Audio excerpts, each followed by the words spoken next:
Masih bersama kami di Presisi Utama. Pemirsa, Kapolda Kalimantan Selatan Irjen Pol Rosyanto memimpin serah terima jabatan Dirpam Opfit, Dires Narkoba dan Kapolres Tapin Polda Kalimantan Selatan yang berlangsung di Gedung Auditorium Baradaksa Polda Kalsel di Banjarbaru pada Kamis pagi. Dan berikut laporan dari Personel Humas Polda Kalimantan Selatan, Bribda Reni Wijayanti untuk Anda. Assalamualaikum warahmatullahi wabarakatuh. Selamat pagi, salam presisi. Dengan saya Bribda Reni Wijayanti. Pada hari ini, hari Kamis tanggal 3 Juli 2025, Polda Kalimantan Selatan melaksanakan kegiatan serah terima jabatan dan sumpah janji di Res Narkoba, Dirpam Opfit, dan Kapolres Tapin dilanjutkan dengan pengantar tugas pejabat lama dan pejabat baru. Mari kita saksikan liputannya. Dalam prosesi tersebut, secara resmi jabatan Kapolres Dirpam Opfit yang semula dijabat Kombes Pol Agus Setiawan berganti dijabat oleh Kombes Pol Sukron. Dires Narkoba yang awalnya dipimpin oleh Kombes Pol Kelana Jaya sekarang dijabat oleh Kombes Pol Baktiar Joko Mujiono. Dan Kapolres Tapin yang sebelumnya dijabat oleh AKBP Jimmy Kurniawan berganti dengan AKBP Weldy Rozika. Dalam keterangan tertulis, Irjen Pol Rosyanto Yuda Hermawan menyebut bahwa rotasi jabatan tersebut merupakan hal yang wajar di lingkungan Polri dalam rangka penyegaran organisasi serta pengembangan karir personel. Kapolda Kalsel berharap pergantian kepemimpinan ini dapat membawa semangat baru dalam pelaksanaan tugas-tugas kepolisian, khususnya dalam menjaga Kamtibnas di wilayah Kalimantan Selatan. Dari Humas Polda Kalimantan Selatan melaporkan untuk Polri TV. Sementara itu, pemirsa, Polres Boyolali Polda Jawa Tengah mengadakan doa bersama untuk pembangunan Satuan Pelayanan Pemenuhan Gizi (SPPG) Polres Boyolali. Kegiatan ini bertujuan untuk memohon kelancaran dan keberkahan dalam proses pembangunan serta wujud rasa syukur atas berbagai pencapaian telah diraih. Doa bersama ini juga menjadi momentum penting untuk mempererat tali silaturahmi antara anggota Polres Boyolali dan tokoh agama serta unsur masyarakat. Dalam acara ini dilakukan pembacaan zikir dan tausiah serta pemberian santunan kepada anak yatim sebagai wujud kepedulian sosial Polri kepada masyarakat. Kegiatan ini mencerminkan upaya Polres Boyolali Polda Jawa Tengah dalam menjaga kondusivitas dan keamanan, baik dalam konteks pembangunan maupun dalam pelaksanaan tugas-tugas kepolisian lainnya. Kapolres Boyolali Polda Jawa Tengah AKBP Rosid Hartanto menegaskan bahwa ada beberapa poin dari kegiatan ini, yaitu memohon kelancaran pembangunan SPPG Polres Boyolali, serta wujud syukur atas pencapaian yang telah diraih oleh jajaran Polres Boyolali Polda Jawa Tengah. Dari tim Humas Polres Boyolali Polda Jawa Tengah melaporkan untuk Polri TV. Beralih ke informasi lainnya, pemirsa, Presiden Republik Indonesia Prabowo Subianto melaksanakan ibadah umroh di Masjidil Haram Mekah pada Kamis dini hari, di sela-sela kunjungan kenegaraannya ke Kerajaan Arab Saudi. Setibanya di pelataran Masjidil Haram, Presiden Republik Indonesia Prabowo Subianto disambut hangat oleh para jemaah asal Indonesia. Prabowo berkesempatan memasuki Ka'bah dan melaksanakan salat sunnah di dalamnya, lalu mencium Hajar Aswad, melaksanakan tawaf sa'i antara Bukit Safa dan Marwah, serta ditutup dengan tahalul.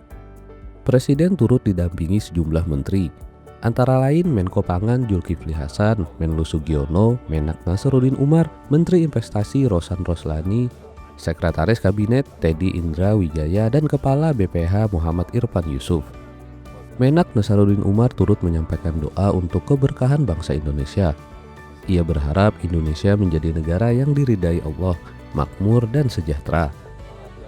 Kunjungan Prabowo ke Arab Saudi juga mencakup pertemuan dengan putra mahkota Mohammed bin Salman yang membahas kerjasama strategis termasuk rencana pembangunan kampung haji Indonesia. Tim Liputan Polri TV.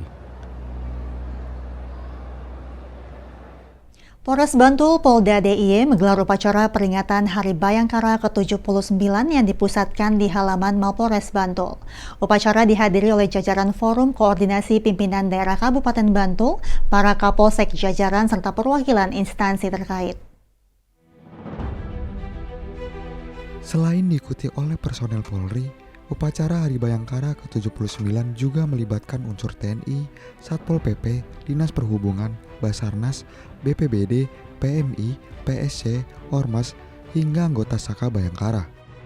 Kapolres Bantul AKBP Novita Ekasari bertindak sebagai inspektur upacara. Dalam amanatnya, Kapolres Bantul AKBP Novita Ekasari menekankan bahwa Hari Bayangkara bukan hanya seremoni tahunan, melainkan momen refleksi bagi institusi Polri dalam memberikan pengabdian terbaik kepada masyarakat. Selain itu, Kapolres Bantul juga memberikan penghargaan kepada sejumlah anggota yang dinilai berprestasi. Salah satu momen paling mengharukan terjadi saat Aibtu Slamet Pujiwantoro, anggota Polres Bantul, menerima hadiah umroh dari Kapolres Bantul.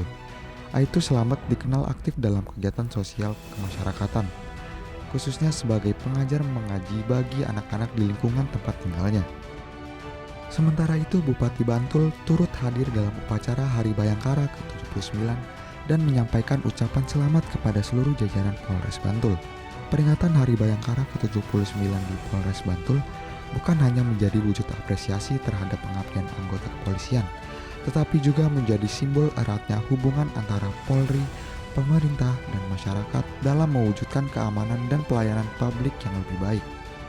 Dari Humas Polres Bantul, Polda DIY melaporkan untuk Polri TV.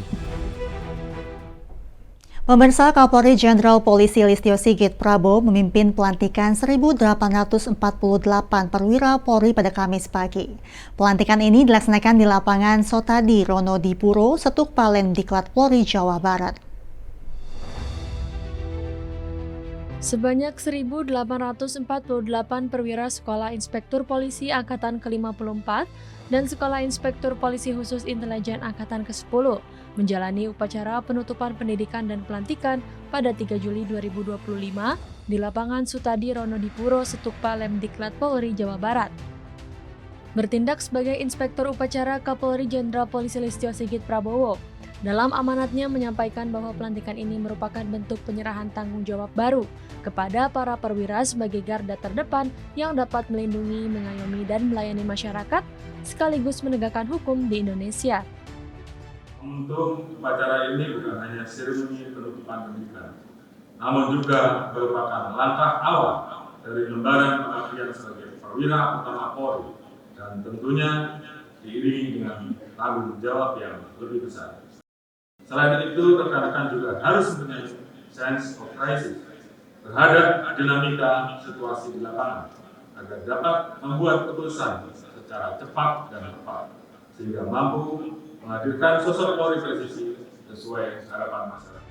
Para perwira yang dilantik pada kesempatan ini dituntut untuk dapat menjalani tanggung jawab kepolisian secara maksimal, mengedepankan iman dan takwa demi mewujudkan program Asta Cita.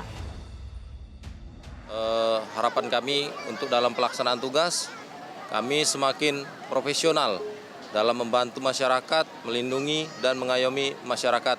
Kami berpesan untuk seluruh anggota Polri di Indonesia untuk menjadi pribadi yang lebih baik dan menjunjung tinggi harkat dan martabat Polri.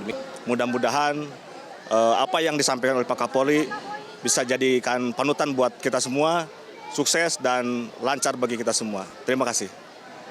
Ya, mudah-mudahan kami semua yang sudah disumpah semua, perwira muda, semoga menjadikan kita nanti bekal untuk bertugas di wilayah kita masing-masing. Tentunya dapat meraih kembali tingkat kepercayaan masyarakat terhadap institusi Polri, tentunya di bidang penegakan hukum. Melalui pelantikan ini diharapkan para perwira Polri dapat bertugas di penempatan yang telah ditentukan dengan semangat baru dan menciptakan kesejahteraan bagi masyarakat.